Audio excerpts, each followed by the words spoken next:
All right, sixth grade, we're back for chapter 4 of Treasure Island. In chapter 4, things started actually getting really good, in my opinion. So, chapter 4 picks up right after the captain's death at the end of chapter 3. Chapter 4 is entitled The Sea Chest. Jim and his mother are going to go through the captain's belongings to get the money they're owed. But before that, Jim and his mother go to town and they're like, please, pirates are coming to attack us. We need help. No one's willing to help them. They're all afraid of the name of Captain Flint, which is the name of the captain that Billy Bones sailed under as first mate, and that Black Dog sailed under, and the blind man whose name we have not yet been revealed but will have revealed to us in chapter 5. They all sailed under Captain Flint, a notorious pirate. Then you run into the issue of, well, okay, here's what we can do. They give Jim a loaded gun, and they say, yeah, we'll have someone go ride to tell the doctor what's going on. So maybe the doctor will show up and help him, but no one in town is willing to help them. Jim's mother basically calls them all cowards for not willing to go back.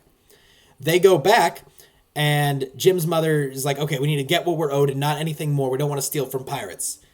And Jim's like, let's just take the whole thing and leave. But no, his mother stops and counts money to get exactly what she is owed. However, the pirates do start showing up when they're supposed to be showing up at around 10, about 9:30. They're starting to show up. Jim's like, we're getting out of here.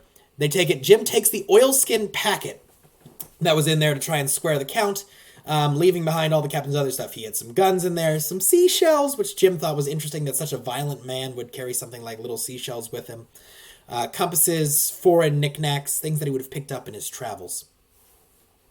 And they flee, cursing the cowardice of the villagers, but Jim realizes there's really no way they can get away. The pirates are everywhere. His mother feels like she's going to faint. They're in a pretty dire situation. And I want you to remember that even though the villagers may have given Jim a pistol, this is set in the 1700s.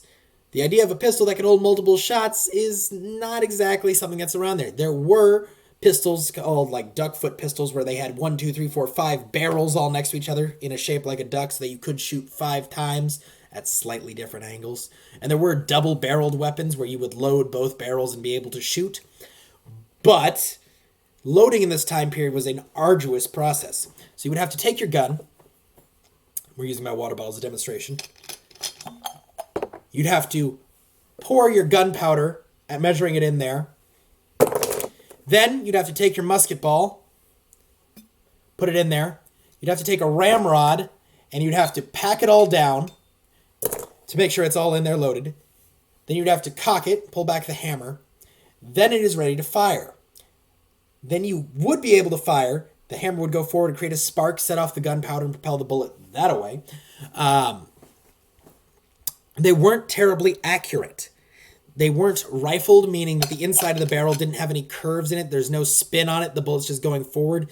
Meaning, if any of you have ever played football or baseball or any sport where you have to throw something, you know that if you spin the ball, it's going to cut through the air more easily than if you just sort of push it out there.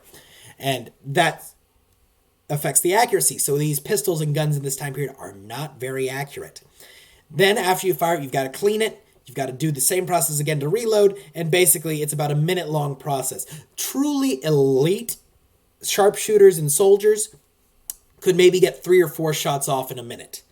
But those were the elite, well-trained, well-drilled. Jim, remember, is your age. He's like a 6th grader. He is not well-trained. He is not well-drilled. He does not an expert on firearms.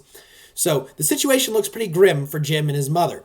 No one is coming to help them. Maybe someone will be able to get the doctor in time, but they're alone with all these pirates to deal with. And that's where we're going to leave you guys for chapter 4. Chapter 5 is due tomorrow, and I will talk to you in a little bit, 6th grade.